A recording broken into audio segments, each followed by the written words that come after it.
What's up, sports fans? Welcome back to first episode of season 5 of Gut Check Podcast, which means, of course, we are doing our draft episode. Seth Floyd Hansen, with me as always, is so pumped. I will just turn it over to him. How are you feeling today, man? This is it, baby. This is it. This is what you and I like. We like doing pods during the season, like we do because Yeah. we love football. But you and I know that draft night is our favorite night of the year. So to officially be doing a draft pod is so fun. Yeah. Hyped, ready to go, nervous. I feel like I'm gonna write a few names down on the cards. So I'm ready to do it, Yeah. baby. Ready to do it. I know, man. So excited. It's tough. We still got to wait another week It's after not we're fair. filming this for round one, which is going to be so excited. But I'm pumped. And as you guys see, if you're watching the pod, I Oh, got to throw out first, right? Repping Joe Burrow in now the vintage yeah. Cincinnati Bengals jerseys. We got this last year. My wife basically became a huge fan of his. Watching like through college, we watched the whole playoffs, get the Wow. Heisman first overall pick. We were kind of rooting for him. Tough to see him go down. I'm not drafting for the Bengals unless there's a trade. We'll see. But either way, yeah, I just wanted to rep the New Jersey here. I like it. I like it. It's better than your Disgusto, Barfo, Russell Wilson jersey. So Okay. just throwing that out there. Anyway, love you, Russ. Yeah, it was a shocker when our call pulled up, but it's nice, a nice little surprise. So Appreciate it. So, yeah, all right, we got so much to cover though with this draft. So again, fans, thanks for tuning in. We're pumped to start season 5 like this. We're gonna mix up the draft just a little bit like we've done in our previous seasons. If you've been listening since day one, so instead of each giving our picks, we're gonna alternate. So Seth's gonna kick it off with the odds, and I'll jump in with the evens. We draft just like we would if we were the GM for that team. And then, of course, as any draft would be, once that player's taken, he's off the board.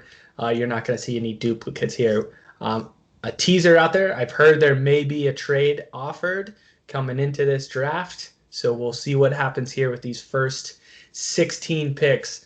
But as of now, Seth Floyd Hansen, GM of the Jaguars, you're on the clock. Yes, sir. So I will say that as GM of the Jags, okay, I fielded more picks, or excuse me, fielded more calls for this number one pick than Okay. I let on. Strategically did that because I don't want Trevor Lawrence to oh, I just tipped the pick. I mean, which everyone knows, I didn't want my future franchise quarterback, to feel like I didn't have confidence in him. But as a GM, I'm thorough and I'm just doing my due diligence. Of course. If someone was going to offer me the Saints package to go get Ricky Williams, where they traded their whole draft, I mean, how do you not at least entertain that? But in the end, no one gave me the Godfather offer, and I decided to stay. Um, there wasn't ever much hesitation if I was going to keep the pick. Um, and so, with the number one overall pick in this 2021 NFL draft, it is going to be Trevor Lawrence, who is going to be the centerpiece to my new Jaguars team, my Yeah. new head coach, Urban Meyer. He's going to have his guy. There's no excuses. He's got everything he needs to get this started in the right direction, and we're going to figure out just how good of a Yeah. coach Urban Meyer is at the NFL level. Yeah. Totally understand fielding calls as a GM, but I don't think Urban Meyer takes this job if he doesn't think he's going to get Trevor Lawrence. That's a Exactly. package deal, but certainly think about it. Last thing I'll add on that is I've been doing all these mock draft simulators on Pro Football Focus because they're fun to do. If I was the Patriots and I tried to get that first overall pick, I had to give up like my next 3 entire drafts, no joke, Yep. just to trade up from 15 to 1. Really, because it's all about Trevor Lawrence. So The, no surprise there. Good pick. The only way you really consider it is if you have a team. in the top 10 willing Yeah, to overpay, because then I could trade back. I could have taken one of the other quarterbacks to still start my franchise around, but then I would have just got this overhaul of picks, and yeah, there wasn't anyone willing to do that. So yeah. Makes sense. So New York Jets now on the clock, number 2. This one again, I think I'm going to go pretty chalk here. I'm drafting Zach Wilson, quarterback out of BYU. This one is tough for me. I like Justin Fields. I think we'll get to him pretty soon, probably sooner rather than later. Um, I think those two are pretty close. Hmm. So I think it is tough. But Zach Wilson coming out of that zone offense, I think that fits what LaFleur is going to do out in New York. And the biggest concern really was he a one-hit wonder in this 2020 COVID college season? I don't think so. I think he's a smart kid. I think he plays well. Um, I think he's a good fit there. So you got rid of Sam Darnold. You got to go quarterback here. Start building around Zach Wilson. So curious, how many calls do you field at the number Yeah. 2 pick? And did the 49ers ever call you, just out of curiosity? Go ahead. The 49ers did, but I didn't take the call because now that I have Robert Saleh as my head coach, I said, I want you to cut all ties with the 49ers. You're now a Jet. So those people are dead to you. Okay. Wow. Don't ever take a call from them. Cut it Bro, clean. wow, wow. I like it. I like it. Yeah, certainly taking calls. And I think I stopped taking calls before the Sam Darnold trade, right? So I saw nothing. I needed to get a quarterback number two. I wasn't going to trade back and keep Darnold. So I Yeah. traded Darnold, settled on Zach Wilson number two. Not settled, but I mean, got, Sure, sure. That's what you decided on. on that one. Yeah. Okay. Respect. Certainly, I'll, you don't want to call him a wild card because you can see the talent he's got. The concerns you brought up, is he a one-hit wonder playing at BYU? But I think that he has probably shown enough that you feel good about this pick. You never know if they're going to pan out, but I think he's definitely done enough to prove that he's worthy of a top three, top two pick. So I think that's Yeah. good. And pretty much what I expected. So now as I'm on the clock, as the San Francisco 49ers, after making that big trade on March 26th with the Dolphins, there's no doubt. There's this weird like narrative going around that maybe the Niners pulled the wool over everybody's eyes and they're going to want to go with Kyle Pitts in this situation. I'm just telling you, you don't trade three first round picks for a tight end, no matter how good he is. Okay, you're just Yeah. not doing that. Especially when you have George Kittle on the roster, it feels like a waste. So this did come down to some debate. There were some heated debates within the draft meetings. I'm just gonna throw out there, Mac Jones' name was brought up one time by a lower level scout, and he was fired, and he doesn't work for us anymore. Okay, so just so you know, okay, that his name is a swear word around our organization right now. So, but a couple weeks ago, I had written down Justin Fields no matter what on a little sticky note and put it in my pocket. But I do want to say, that Or Kevin Costner. yeah, I do want to say that the gap was closed quite a bit over this past week with Trey Lance. I want to put that out there, and not because he didn't. It's not that he threw better than Justin Field, but as we got more intel on just the kind of kid he was, his competitive drive, his knowledge of the game, we got to see that a little more. And talking with his coaches and just talking with him, he's a he's a lot more impressive young man than I knew. Not that I didn't think he was, but it was just stuff I didn't know about him. And so it became a really tight call. But at the end of the day, I pulled that sticky note out of my pocket. And with the third pick in this draft, we're going with Justin Fields. And the reason is I can't get over that he how well he played against Clemson. Hmm. He played through a rib injury in that national Yeah. championship game. He before the season, when the Big Ten said we weren't playing football, he was the figurehead, spearheading this. We're going to get this done. I want to play football.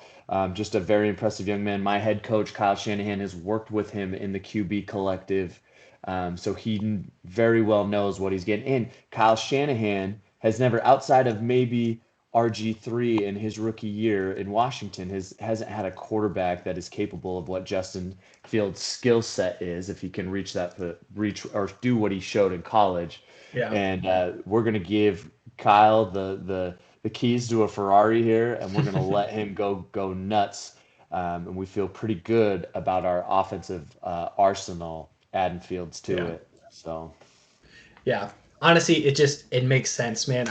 I can't imagine you trading all the way up to 3 to not get a quarterback as enticing as a guy like Pitts or Chase or, any other offensive talent up that high. That is a lot of picks to not think you need to get a new franchise quarterback. And the only one that's up there that's now available at number 3 and still that is exciting, I think, is Justin Fields. So I think it makes sense. Mm-hmm. Staying on the clock and staying on the topic for the 49ers, just run down real quick. As a Niners fan, what's the long-term plan this draft here? What's the rest of the play here? So the roster, they just added 2 more free agent signings this week. They added Wayne Gallman, which is a good. I don't know what their plans are for him, but he's going to be in camp. He takes up a roster spot. They also signed Arden Key, who was a pass rusher for the Raiders, who's really underperformed, but he's another body. So as you do the calculations, it doesn't look like they have 9 picks in this draft. It doesn't look like they're getting to 9 rookies. I can't imagine they're going to bring in 9 rookies.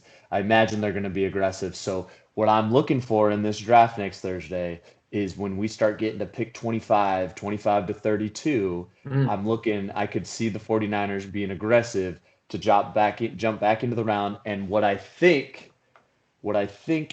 is they're going to be looking at one of the top 5 corners that are in this draft, because I can't see a situation where 5 cornerbacks go in the first round. I could be wrong. We've seen weirder, stranger things, but I think you're going to see at least one of them start slipping into that. And there's definitely not going to be 5 corners taken before pick 25. And so I think, as you see, my hope is, and I was looking through and just going through the PFF, the Football Focus, Surtain's most likely going to be gone. I would imagine J.C. Horn will be gone at that time. But then you start to look like Caleb Farley had the injury.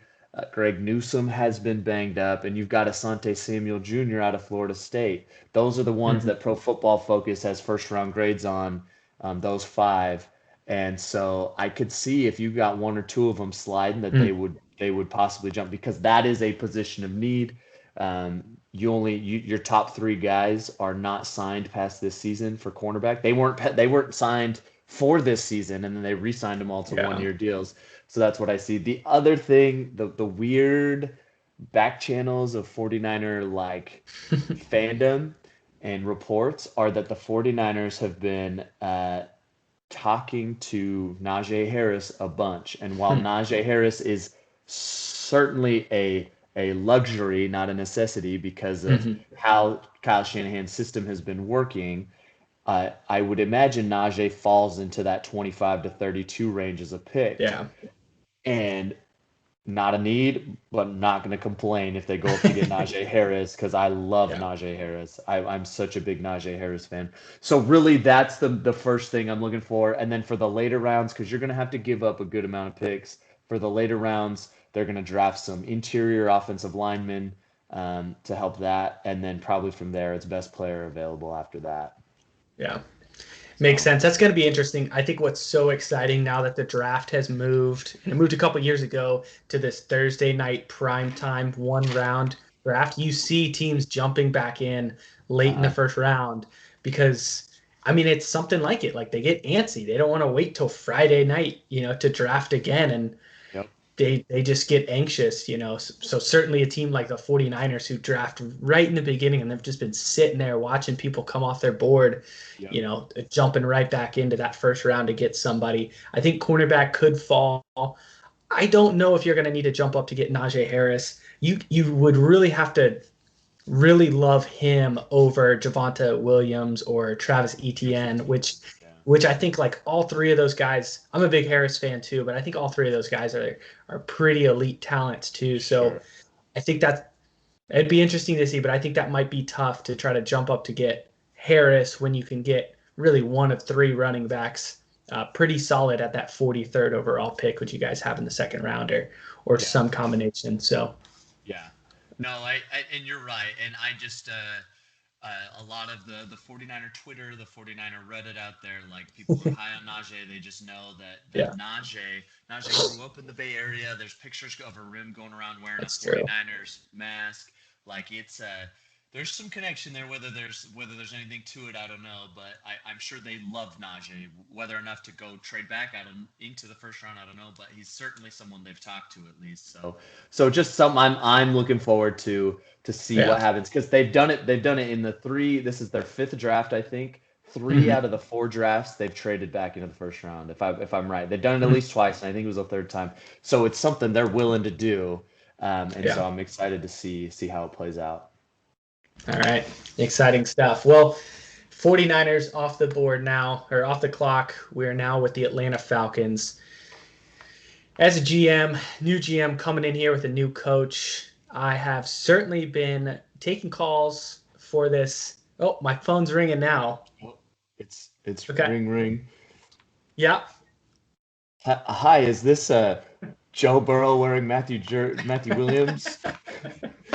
This is GM Seth Hansen from the Denver Broncos, Hmm. and I have a potential trade offer before you put Okay. that in. So I'm just letting you know I would love to move up. We have a real position of need, and we don't want to be left out to dry because I don't believe in Drew Lock. How could you? Come on. So I'm telling you, I'm willing to offer you for this pick. I'll give you number 9. I will Okay. give you number 40, and then I'm going to give you to throw in a little just to sweeten the deal a little bit. I'll give you number 152 in the 5th round. And as you check your trade evaluation chart on your draft picks that I know all GMs have, you'll see that you're being compensated a little. I'm overcompensating just a little bit. Overcompensating, you say? Yeah. Um. Okay. So for the sake of this podcast, I will accept it. Nice. I If I was the Falcons, I think I would ask for a little bit more. Especially if you've had other calls. I'm not sold. I'm happy with how the board's going so far right now. So at number 4, I'm happy if nobody calls me and I can take it. I won't tell you who I would have taken, but I'm sure you can figure it out. Mm-hmm. But I know I need some help. I'm fine with Matt Ryan. I'm not going to get a quarterback right here. The 3 best ones were taken off the board. I'm not going to reach for another quarterback. So I would have rolled with Matt Ryan and I would have gotten him some help. So that's why I would have liked 4. But now that I need to build around him at least for another year, maybe 2 years, I would have tried to get some more picks. And maybe I probably would have asked you for a I would have tried a 2 for next year to see if I could get it. I'll give you next year's 3rd. How's that? How's that for a All deal? right. All right, I'll take next year's 3rd. I'm gonna hold you to it for season 6. Perfect. Write it down. All right, so let me update my board here then. So Broncos jumping in here to number 4, and the Falcons have moved back. So you don't like Drew Lock. You're up at number 4 on the clock. What's your move? So, like I said, we do not want to be left at the altar. We're picking in the top 10. Most years when you're picking in the top 10, you have a great chance to get a franchise quarterback or who you think will be. But this year's been crazy. The quarterbacks have been flying off the board all off season. That's the only discussion people are having. And we know we had to make a move now. And so with the 4th pick now, we are going to take Trey Lance, who we were very, very excited about. We were happy with either Trey Lance or Justin Fields. But Trey Lance, who is a little bit less proven, let's say. I don't necessarily want to call him raw, but just has less game film. So we can go into the season and we can keep Drew Lock and let him roll it out there so we don't have to necessarily throw Trey Lance out there week 1.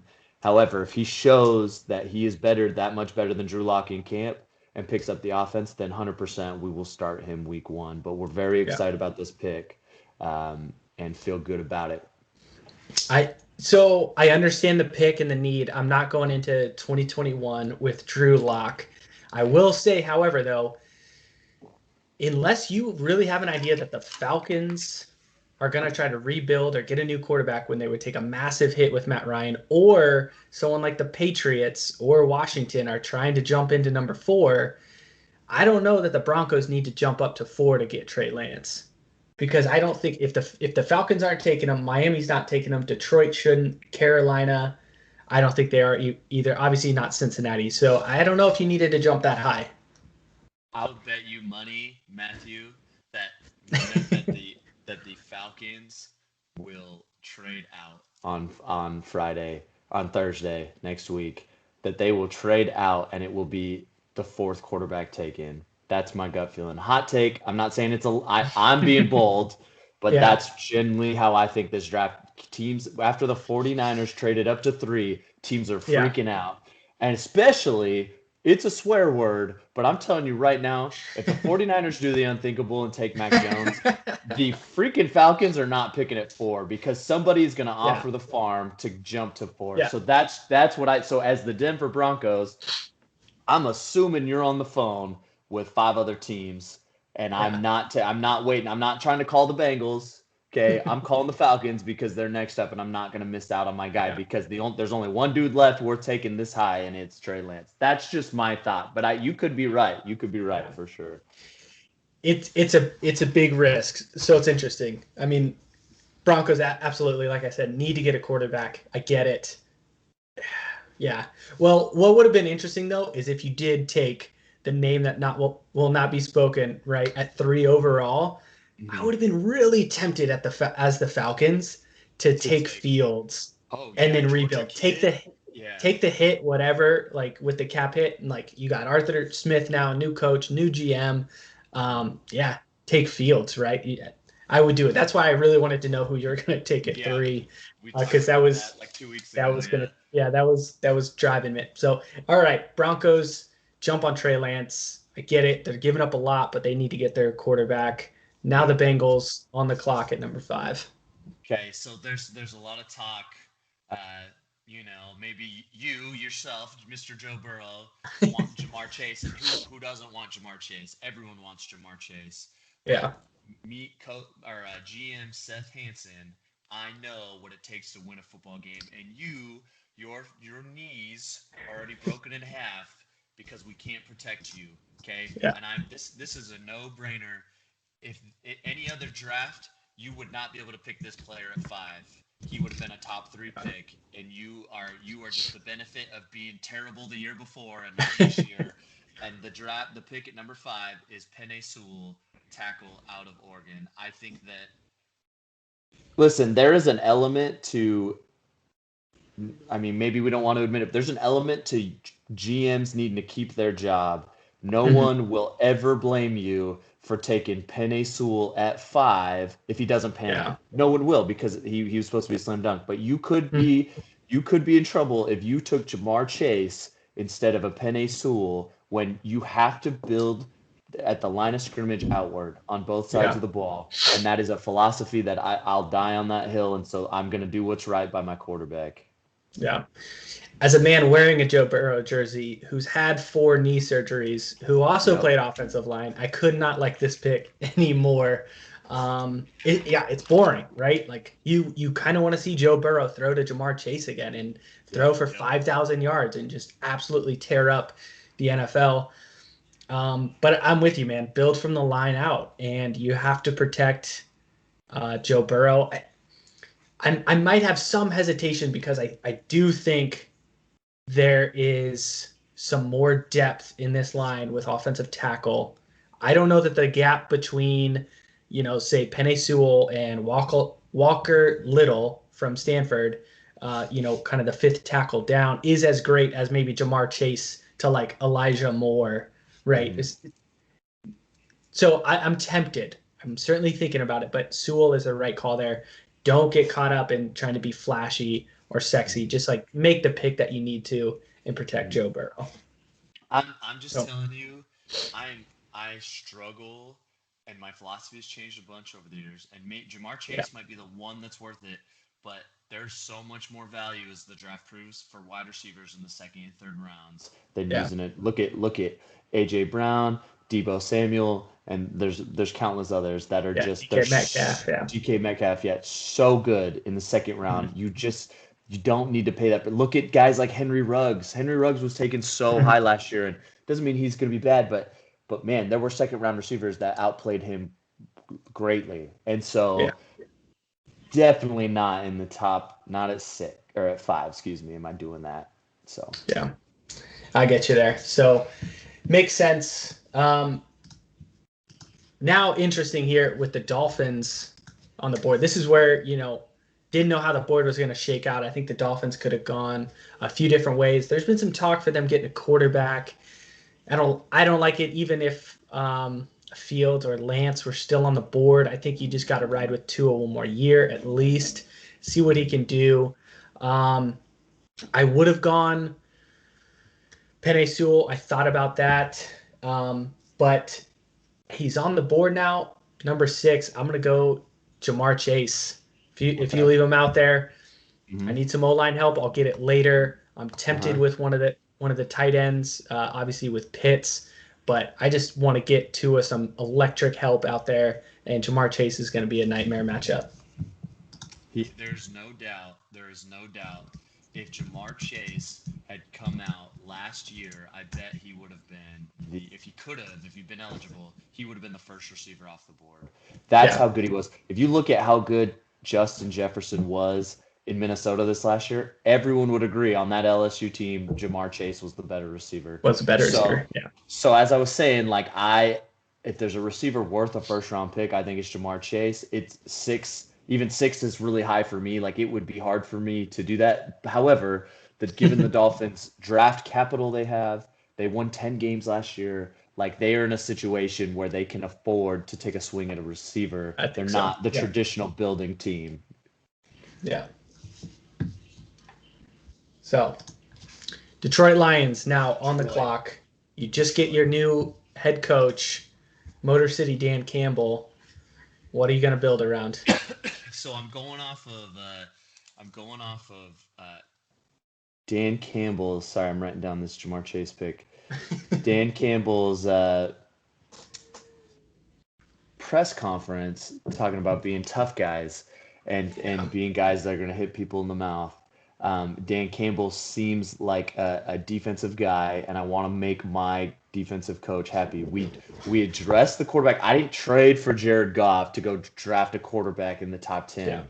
Certainly not a quarterback named Mac Jones. If you had a quarterback, if you had Fields or Lance drop to me, it would be very tempting to be like, hey, mm, we have to do it. We have to do it. But it's not that the next ranked quarterback would be Mac Jones, and I have Jared Goff. Like I made that trade because I think it's going to work out for me. mhm. So I'm going to go to the other side of the ball, and I'm believing a tough guy.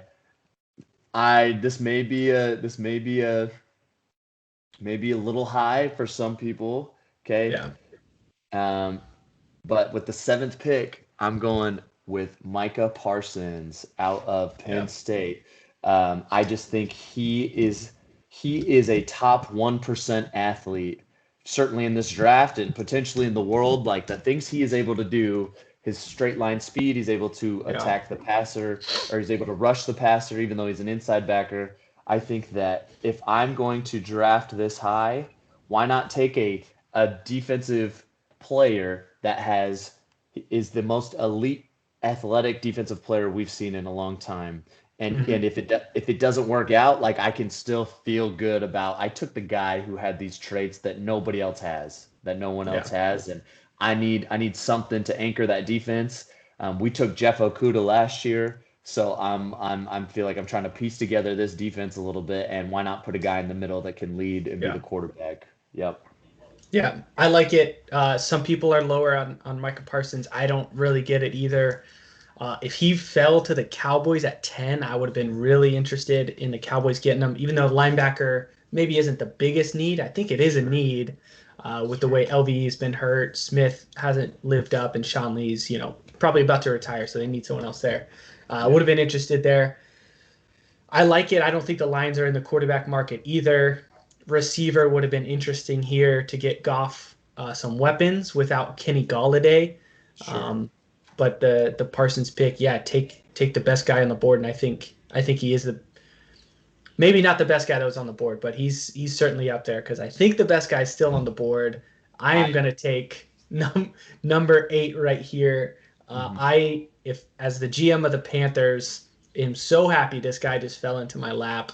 I'm Yep. taking Kyle Pitts out of Yep. Florida. For him to drop to 8 is great. I thought about taking him at 6 in Miami, but having Mike Gesicki there just gave me a little bit more confidence in leaping for Jamar Chase there. So I got Sam Darnold, I got Robbie Anderson, DJ Moore, Christian McCaffrey. Give me more weapons on that offense. So Kyle Pitts and a Joe Brady offense, I think it's going to be fun to watch. And you're just bringing in more talent and more excitement around that Panthers team that's going to get some people to tune in. Yeah, and they are gonna be fun to watch. Kyle Yeah. Pitts is exactly what they need. They went all defense the year before, so they need to Mhm. invest in this. You've got some nice pieces. You added Sam Darnold. Maybe that what he needed was a really good tight end. Maybe that was one of the things that he was lacking in New York, Yeah. among other things. So yeah, I like Yeah. it a lot. I like it a lot. Which a lot of people, obviously, the hesitation taking a tight end this high. I think Vernon Davis was the last tight end taken top 10, and he was like 6 overall. But that kind of worked out, Yeah, right, for the 49ers. But yeah. Kyle Pitts isn't just a tight end. Move him all over the field. Like one of the fastest guys. He's great talent. My one thing about Kyle Pitts. Fantastic talent. And I haven't watched film other than highlights of Kyle Pitts. But the reason why, as the Lions didn't take him, is Mhm. he's not known as a great blocker. Yeah. And so to me, that doesn't scream Dan Campbell. He wants guys that are gonna be physical, and I would imagine that was where his head would be at. But I could be wrong. The Lions, Dan Campbell's listening to this right now, this podcast, and he's looking at me Yeah. like, you freaking idiot. No, I'm taking Kyle Pitts as if he's at 7. I just went with what the personality of the coach was, Yeah. and they're a team that is not a tight end away from being pretty good. They're a team that needs some defensive help. So that was the thought.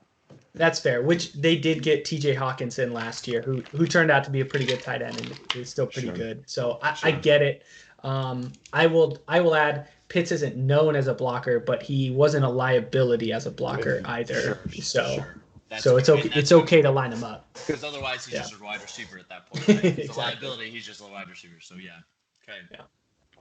All right, now it's you traded back. You got ATL on the clock.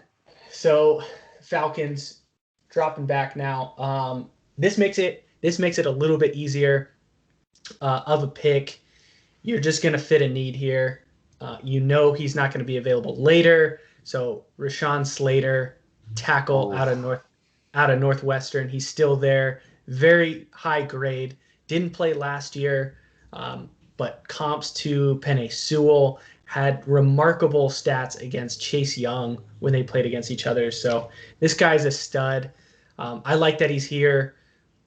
Arthur Smith coming in just out of Tennessee, wants to run the ball, get Slater, start building that offensive line, help out Todd Gurley, help out Matt Ryan. You still have Julio Jones, Calvin Ridley, and Russell Gage, Hayden Hurst. You have some offensive weapons. Protect your quarterback for the next couple years, and then protect a new quarterback when you eventually get one, in the next couple years. So it just makes sense here. And this is why I trade out, because I feel like I'm still going to get a good tackle trading back from 4 to 9. Sure. I think that's a great pick, and I'm kind of mad because I had a team coming up that I wanted to take. But that's good. I before the Niners traded it out of 12. Yeah. Rashawn Slaughter was the guy that I I kind of had my eye on with him and Michael Parsons, because I think since the season has ended, the gap between Sewell and Slaughter has closed dramatically. The one thing about Slaughter that I think can work for him or against him, depending on who you're talking to, is some people view him as a hybrid, a guy that can play either, and that gives you value. but it limits your ceiling usually. Like Penei Sewell is a tackle, and he could end up being the best tackle out there. Rashawn Slaughter, who can do both, he might not be the best tackle in the league, but it sounds like he's going to be serviceable wherever he's at. But I really like that pick a lot. Yeah, and I get that, and I'm going to view it as a pure value pick where maybe he can learn the ropes inside and then I can slide him outside. I'm not concerned with him outside because I saw the tape against him going against Chase Young. It's a small sample size, I get it, but if you can block Chase Young, who defensive player of the year, like absolute stud, right? I mean, that's the top of the competition you're going to be going against, right? Yeah. So that's what I like to see for sure. Sure. Okay, now Dallas Cowboys coming in at 10. This one is just shaping out to make sense for them. There's a lot of different ways they can go because the Cowboys do like to draft best player available in the first round. We saw it last year. CeeDee Lamb fell from 6 to 17 for him. But right now, Kyle Pitts is off. Michael Parsons off the board. Both your tackles are off the board, which is who I also would think they would lean to. But everyone knows defense is their biggest need heading into this year. Yeah. It is kind of a toss-up between Surtain and Horn. However, I like what Diggs did as a rookie. I like taking from a Bama defense. So I want Diggs to play with his buddy Patrick Surtain. So I'm taking Patrick Surtain the second at number 10. I like it, and I agree with the dude. I just the Bama defensive player thing is real to me. It just is, and so I think that they've played together too. Like there needs to be some. You're gonna have two guys in the secondary. The secondary is all about communication. It is more than you would think.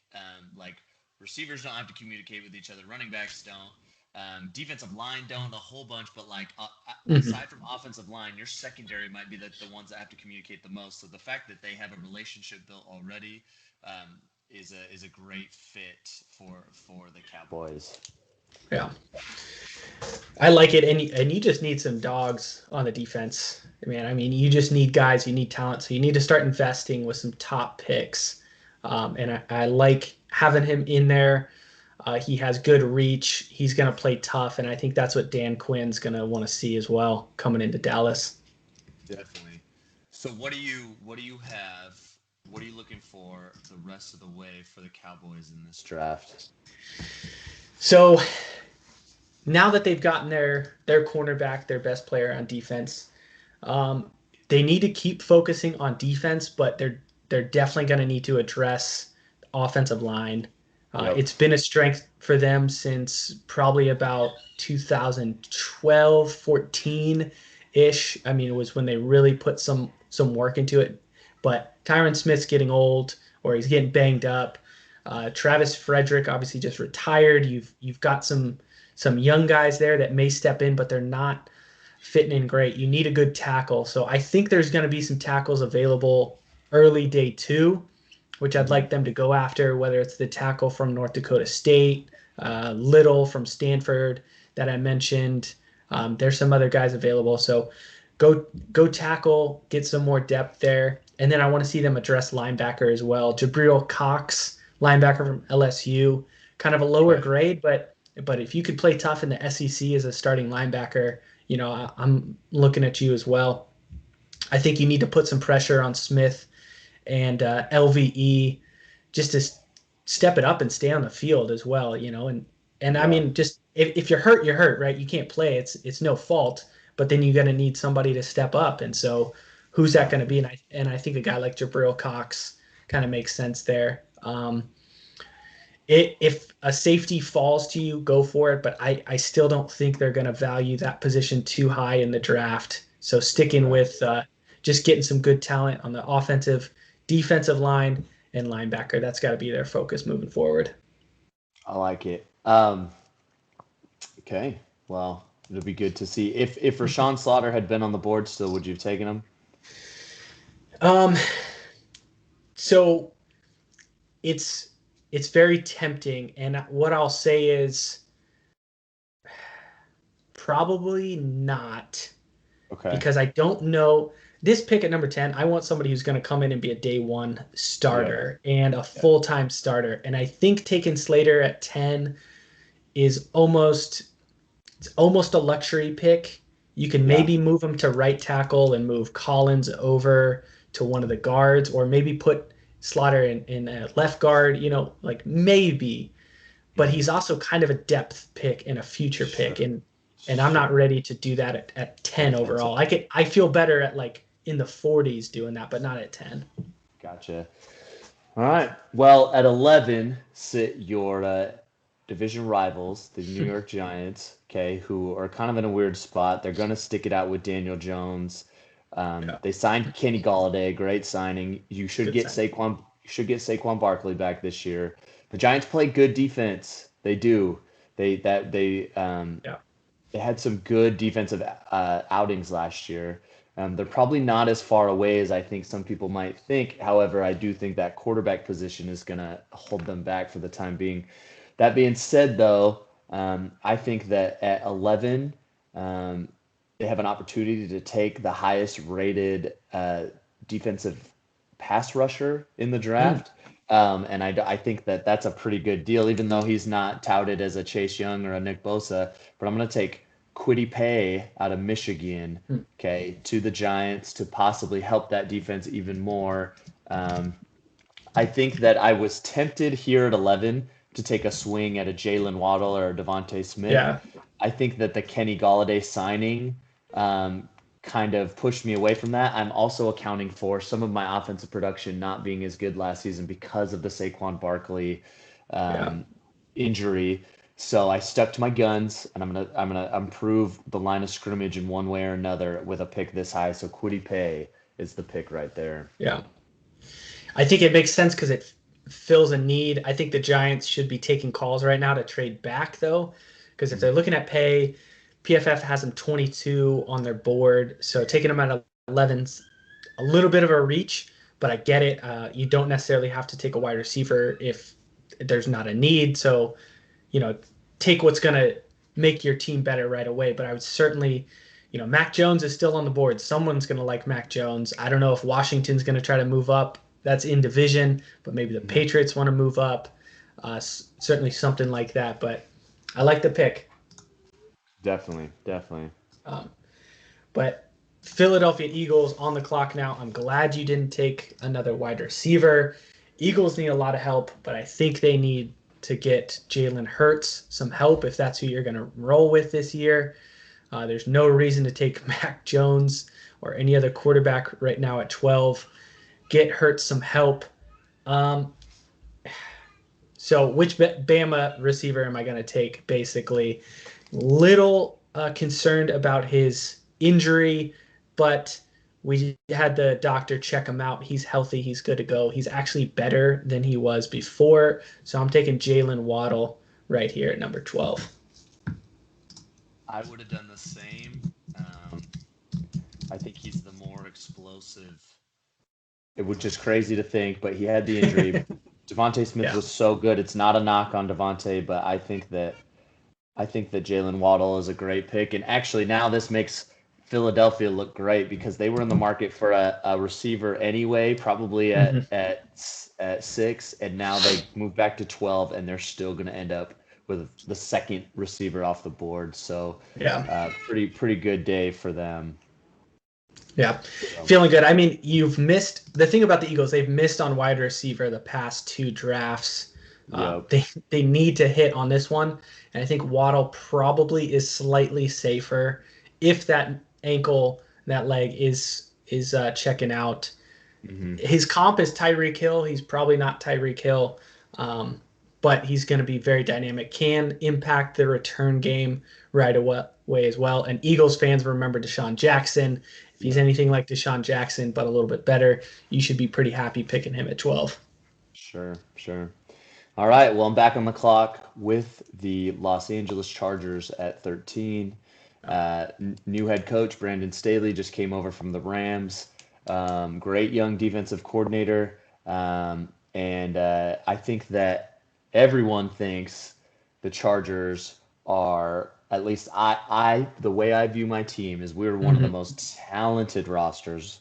We just found our franchise quarterback that resurrected Keenan Allen's career. We have some good running backs, starting with Austin Eckler. We've got some good pieces, and I'm a defensive guy. I'm gonna let the offense keep rolling, Mhm. let it do its thing, and we're gonna get another dude on defense. And we talk about Alabama defensive players. I'm gonna go with Christian Barmore, Yeah. interior defensive lineman out of Alabama. I don't know what they put in the water out there in Tuscaloosa, but some big dudes who just they're in the middle and they take care of business. And I just don't. I don't. I'm never gonna feel bad about taking an Yeah. Alabama defensive lineman with my first pick. Yeah. I remember watching him like through the playoffs. I mean, the guy is absolute monster. There's been some mock drafts that have him slipping into the second round where if that happens, the Cowboys can trade like 3 picks to try to move up to get this guy. Like I'm Yeah. serious. He is a horse in the middle there and he fills a need for the Cowboys. I think it's a great pick. Makes sense. PFF has him 15 overall. It's not a big reach, but yeah, get some more defensive line. Now you've got Ingram, Bosa, Barmore on that line, um, Oof. shutting down that defense. And then you can't rely or you shouldn't put the pressure on Justin Herbert to try to score 35 a game, right? Like you need to support him on the defense by making it so he doesn't have to throw for 400 yards a game, right? Exactly. Exactly. Yeah. Yeah. I'm gonna sleep well tonight knowing I made that pick at 13. Yeah. All right, so looking over here, my board, Minnesota Vikings on the board now at 14. They need some help, and again, I'm a boring guy, but I like building with the line first. So Christian Darrisaw, offensive tackle, Virginia Tech, he's Yep. available. Vikings just cut one of their tackles. They need to protect Kirk Cousins, protect the running game, make sure Dalvin Cook can run, and because that's how Cousins flourishes, right? The play action pass. So Yep. you're never going to go wrong getting a tackle, even if it is a slight reach. And there's some other needs, but I think trying to fill any of those other needs would have been even more of a stretch. So I like the safe pick here. Get that offensive line. I think that's good. I think it's good. If your fans are booing you because it's a boring pick, you're usually doing something correct. So I think that's Very good. true. At 15, we have the Death Star, the uh, the New England Patriots, who had a down year. Actually, had a better year than most people want to give them credit for. Hmm. Um, but they are back, picking at 15, and I uh, I want to say that I'm about to say a swear word, but to me, it makes too much sense to pass up on. You can't pass up on Mac Jones if he's still on the board here. And here's the reason Mac Jones was a swear word only because the 49ers gave up 3 draft picks to move up to three. Yeah. I'm not buying a Camry for $100,000, but at pick 15 and that price range is $25,000, $30,000, a brand new Camry, it's not the end of the world. It's pretty good. And just given Yeah. how bad last season was with Cam, who they've re-signed, they must believe in him somewhat, but Hmm. you can see how bad it can be with Cam and how rough your season can be. There were times where, like when he played the 49ers, he couldn't even complete a pass. Like it was bad. And Yeah. so I need something that I can build towards. And I think most people have Mac Jones as a first round pick. Hmm. He is. I'm not saying he's not a first round pick. I think 15 to 20 is a great spot for Mac Jones. Yeah. I think he's a perfect like high floor guy, maybe a limited ceiling, but we know how much Bill Belichick loved Jimmy Garoppolo. We Hmm. know that Mac Jones is a lot like Jimmy Garoppolo, and I bet he's probably going to be better than Jimmy Garoppolo. I really think that. Yeah. Um, I think that he gets rid of the ball quick. He makes good decisions. But I don't think it top three is where he should be. But at 15, it makes a lot of sense. He comes into camp. You've paid Cam Newton a lot of money, but who cares? Like you bring Yeah. in this guy, and if he's better, just play him and don't go through a season that you had. I think that Bill has to do something. He cannot go into the season without a future plan at quarterback because I know Cam Newton is not the future of your Yeah. franchise. So how many times did you call the Falcons at 4, and were you willing to give up anything, or were you sitting at 15? Um, I am Bill Belichick, and I don't beg anybody for anything. So I will say I made a call, and I offered them Oh, uh, one for one, 4 for a 15. 4 for 15, and I told them I'd throw in a Little Caesars hot and ready for them, and they did not bite, and so I said no. I think that Bill Belichick is going to sniff around that for sure. Like I think that because I don't. I know that Tom Brady winning the Super Bowl drove him nuts last year. It had to have, and so he's not going to sit around without a quarterback. But I do think he probably sits at 15, and he probably knows that if the 49ers do not take Mac Jones at 3, there's a good chance he's going to slide that far. And Yeah. if I was the Patriots, if I was a Patriots fan, I would be excited about Mac Jones at Yeah. 15, and knowing at least because if you don't take a quarterback at 15, like Cam Newton, if it sucks, I have nothing to look forward to. We're just in the same situation. I think as a fan, I would be excited, and they know what they could do with him. He has a high floor, so he probably could Mhm. play right away. And we know what McDaniels can do with these quarterbacks, with a quarterback like that type of athlete. So I would Yeah. think that he would feel pretty good about a Mac Jones situation. Yeah, and I think what puts him in a good position is the first 3 quarterbacks they have to be Trevor Lawrence, Zach Wilson, Justin Fields in some sort of order, right? It could change. Then you have Trey Lance and Mac Jones. Outside of like the top 3 teams that are taken, the next 2 that are going to get a quarterback, it's really only going to be Denver and then the Patriots at 15. So Yeah, and maybe maybe maybe a Carolina if one of the dudes dropped, maybe, but probably not, I guess, with Darnold being so right. young. Yeah, So but if I see if what you're you're saying. if you're feeling pretty good about either Mac Jones or Trey Lance, which I think Trey Lance is a good fit in New England too, especially if you're already kind of shifting your offense to be a dual Hmm. threat offense. So maybe Denver sits at 9 and they take Mac Jones. All right, I'll take Trey Lance at 15 all Yeah, day. Like yeah, that's fine. yeah. So there's not a huge need to jump up because you're jumping over teams that aren't going to be drafting a quarterback. Your only real fear is that if someone behind you is going to leapfrog you there. But yeah, I think 15, you're pretty good.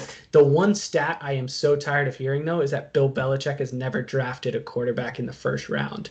Oh Like, of yeah. course he hasn't. He had Tom Why Brady would for he? 20 Yeah, years. that's That's such a the stupid stupidest thing stat. to Yeah, say, right? yeah. It I want means to. nothing. I want to know from you, Matt, before we wrap this up, or your last pick. Yeah. Is Trey Lance? So you've got you just said your 3 quarterbacks. Justin Fields at 3. Yeah. You have Trey Lance and then Mac Jones, right? In that order. Yeah, I think so. So then is